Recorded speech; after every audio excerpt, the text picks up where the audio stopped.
नमस्कार, मैं विशाखा ठाकुर। स्वागत है आप सभी का 3.0 टीवी में। व्यूअर्स को कॉम्प्रिहेंसिव अपडेट प्रोवाइड करने के लिए क्रिप्टो टीवी हुआ 3.0 टीवी में rebrand. Crypto currencies, blockchain, metaverse, non fungible tokens, security और लेटेस्ट डिजिटल सेगमेंट से जुड़ी हर वेब3 रिलेटेड खबरों के लिए देखते रहिए 3.0 टीवी चैनल। पेश है आज की मुख्य खबरें। क्रिप्टो करेंसीज ने फेड रेट में बढ़ोतरी, यील्ड शिफ्ट्स के डर के बीच देखी गिरावट। अकाला ने मिंट किए गए 2.97 बिलियन AUSD स्टेबल कॉइन को किया रिकवर। EU लॉ मेकर्स का बैंक्स की क्रिप्टो होल्डिंग्स को सीमित करने का है लक्ष्य। NFT मार्केट में चल रही मंदी के बीच $1.5 मिलियन में बिका gold board app. Online broker eToro US fintech trading firm Gatsby को करेगा acquire. Venture capital crypto firm Shima Capital ने जुटाया $200 बिलियन का फंड। क्रिप्टो लेंडर नेक्सो ने $7.9 मिलियन से ज्यादा के ट्रेडिंग लॉस के लिए पूर्व निदेशक पर किया मुकदमा। यूवेंटस ने क्रिप्टो एक्सचेंज बिटगेट के साथ पार्टनरशिप को किया रिन्यू।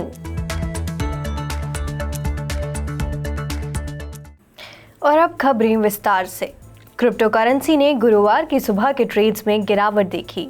इस चिंता के बीच कि फेडरल रिजर्व का इन्फ्लेशन और रेट हाइक्स पर ध्यान केंद्रित करने से यील्ड्स में और बदलाव हो सकता है, जिससे डिजिटल एसेट्स इन्वेस्टर्स, प्रोजेक्ट्स और नए फंडिंग पर नतीजों के बीच अनिश्चितता बढ़ सकती है। मेजर स्टॉक इंडेक्सेस नीचे जाते हुए समाप्त होने के साथ यूएस स्टॉक्स में गिरावट आई। Dow Jones Industrial Average, tech heavy, Nasdaq Composite और S&P 500 को रिस्पेक्टिवली 0.5%, 1.3% और 0.7% नीचे देखा गया। पिछले महीने हुई फेडरल रिजर्व पॉलिसी मीटिंग के मिनट से पता चलता है कि उन्हें रेट्स बढ़ाने की ज़रूरत है, लेकिन वे इकोनॉमी को रिसेशन के कगार पर धकेलने के जोखिम के बारे में जानते थे। हालांकि फेड गवर्नर आने वाले महीनों में 2% की सीमा में इन्फ्लेशन पर लगाम लगाने के लिए इंटरेस्ट रेट में और वृद्धि की उम्मीद करते हैं, लेकिन पॉलिसी मेकिंग के सिग्निफिकेंट इम्पैक्ट को देखने के बाद रेट में वृद्धि की गति धीमी हो जाएगी। इन सब के बीच बिटकॉइन ने पिछले 24 घंटों में 2% से अधिक की गिरावट के साथ अराउंड $23,400 पर ट्रेड किया है, जबकि ईथर को उसी समय के दौरान 2.5% से ज़्यादा की गिरावट के साथ अराउंड $1,840 पर देखा गया। अन्य मेजर ऑल्ट कॉइन्स ने भी नुकसान जारी रहा। पोल्काडॉट पैराचेन प्रोजेक्ट अकाला ने कहा कि उसने पिछले रविवार को एक सिक्योरिटी इंसिडेंट में 16 एड्रेसेस से लगभग 2.97 बिलियन को रिकवर किया था, जिन्होंने 3 बिलियन अकाला USD को मिंट किया था। अकाला के स्मार्ट कॉन्ट्रैक्ट्स में से एक में कोड एरर, जो IBTC या AUSD लिक्विडिटी पूल को मैनेज करती है, ने लिक्विडिटी प्रोवाइडर्स को अपने नेटिव स्टेबल कॉइन को ढूंढने और अवैध रूप से इसे उनके पोजीशन में ट्रांसफर करने की अनुमति दी। नेटवर्क को मेंटेनेंस मोड में डालने के बाद टीम ने 15 अगस्त को 1.29 बिलियन AUSD को रिकवर किया और टोकन को बर्न कर दिया। टीम ने अपने सबसे हालिया अपडेट में एक और 1.682 बिलियन AUSD की रिकवर की और टीम के नेटवर्क के रिस्टोर होने से पहले बर्न करने की उम्मीद है।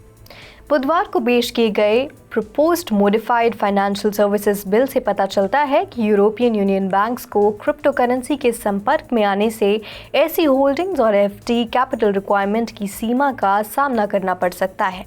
ग्रीन पार्टी के लॉ मेकर विले लिनित्सो द्वारा पेश किए गए plans currently international standard setters banking supervision पर बासल कमेटी के कंसल्टेशन के तहत एंटिसिपेट कैपिटल नॉर्म्स लगाने का प्रयास करती हैं।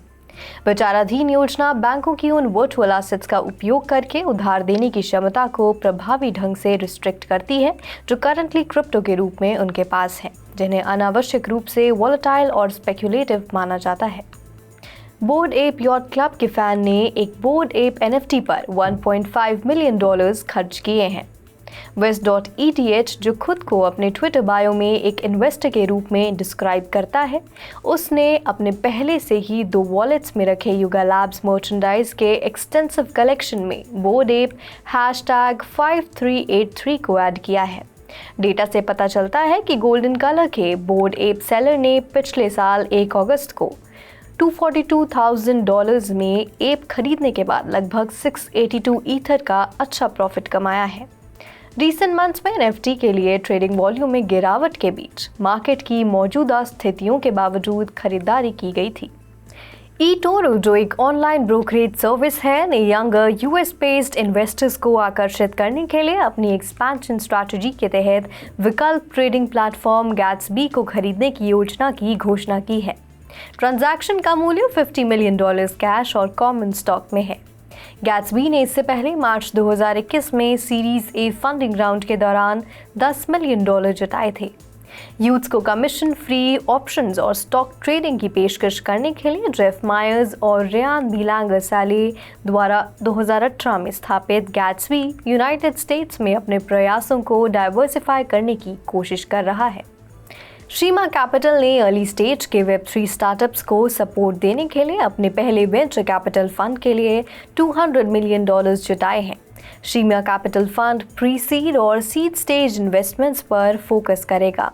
शीमा टीम के आधे से ज़्यादा इन्वेस्टमेंट के बाद ऑपरेशनल सपोर्ट सर्विसेज जैसे इंजीनियर रिक्रूटिंग, कम्युनिटी मार्केटिंग और टोकन डिज़ाइन के लिए समर्पित है। नए फंड में इन्वेस्टर्स में नई rebranded VC firm Dragonfly, hedge fund billionaire Bill Ackman, blockchain game maker और investment firm Animoca, crypto wallet OKX, Mirana Ventures, Republic Capital, Digital Currency Group और एंटरप्रेन्योर और ex US presidential candidate Andrew Yang शामिल हैं। Crypto currency lender Nexo अपने former director Georgi Shulev के claims पर मुकदमा कर रहा है कि वह एक सेटलमेंट अग्रीमेंट का अपना साइड रखने में विफल रहे हैं। नेक्सो ने रिक्वेस्ट की है कि यूके हाई कोर्ट जॉर्जी शुलिफ को कंपनी को बिटकॉइन और ईथर के साथ 9 क्रिप्टो एसेट्स ट्रांसफर करने का आदेश दें। इसका मतलब एक सेटलमेंट अग्रीमेंट की कंडीशन थी जिसके हिस्से के रूप में शुलिफ को $1 मिलियन रिसीव होंगे। लेंडर का दावा है कि ये उस समय ट्रेडिंग प्लेटफॉर्म बिटमेक्स से ज़्यादा लॉक्ड आउट हो गया जब क्रिप्टो करेंसी की वैल्यू में गिरावट आई, जिसके रिजल्ट में $7.9 मिलियन का नुकसान हुआ है। अपने हिस्से के लिए शुलिफ का दावा है कि नेक्सो ने 5 इंस्टॉलमेंट पेमेंट्स में से पहले को ट्रांसफर करने के लिए एक अग्रीमेंट का उल्लंघन किया और उसके रिजल्ट में वह HDR को सूचित नहीं कर सकता कि डिस्प्यूट रिजॉल्व हो गया है। इटालियन फुटबॉल टीम यूवेंटस और क्रिप्टो एक्सचेंज बिटगेट ने अपनी पार्टनरशिप फिर से रिन्यू की है। बिटगेट का लोगो यूवेंटस के प्लेयर्स की लेफ्ट स्लीव और फैंस की शर्ट पर दिखाई देगा। दोनों कंपनियों ने अपने अपने सोशल मीडिया चैनलों के माध्यम से अपने फैंस के लिए खुशखबरी की घोषणा की है। यूवेंटस और बिटगेट के बीच पार्टनरशिप यूवेंटस फैंस के लिए ट्रेडिंग प्लेटफॉर्म को पसंदीदा प्लेटफॉर्म के रूप में स्थान देगी, साथ ही क्रिप्टो करेंसी स्पेस में फुटबॉल टीम को पॉपुलर बनाएगी। आज के लिए फिलहाल इतना ही। ऐसी ही तमाम खबरों के लिए देखते रहिए 3.0 टीवी चैनल। मैं विशाखा अब लेती हूँ आपसे विदा।